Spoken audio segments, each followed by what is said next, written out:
लाले रंग से नूराबा कि लाले रंग पुतरिया हो राम जी लाले रंगवाना कि लाले रंग से नूराबा कि लाले रंग पुतरिया हो राम जी लाले रंगवाना कि हो राम जी लाले रंगवाना कि चमके माँ के तन चुनरिया हो राम जी लाले रंगवा। हमारे बीच में मनु अलवेला जी, प्रेम भाई, सबको बहुत बहुत शुक्रिया और जगत जननी दीदी को प्रणाम करने के लिए बहुत बहुत धन्यवाद भाई। मेरा नाम ही रख दिया लोग जगत जननी दीदी। लेकिन मैं चाहूंगी कि आप लोग भी बैठ जाइए। रवि जी थोड़ा चेयर कुर्सी इनको भी दे दीजिए। कि लाले रंग से नूराबा लाले रंग पुतरिया राम जी लाले रंगवा। लाले रंग से नूराबा हेलो लाले रंग से नूराबा लाले रंग पुतरिया राम जी लाले रंगवाना हो राम जी लाले रंगवाना।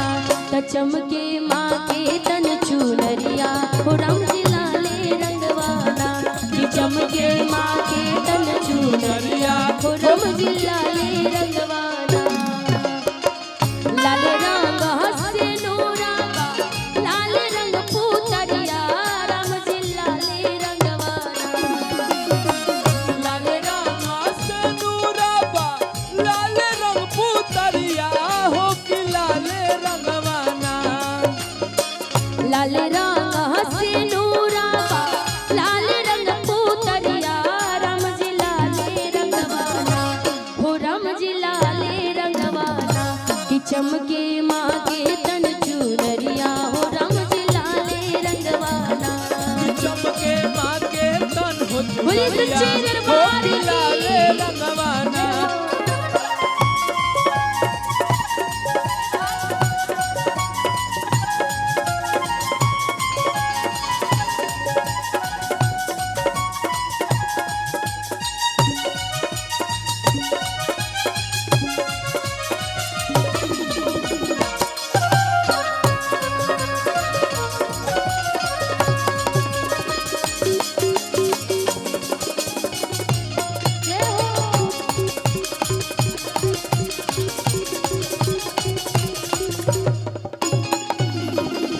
लाले रंग मुखराबा लाले रंग गहनवा राम जी लाले रंगवाना।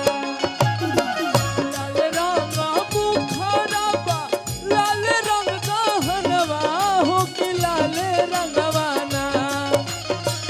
लाले रंग मुखराबा लाले रंग गहनवा राम जी लाले रंगवाना हो राम जी लाले रंगवाना। चमके माँ के तन चुनरिया हो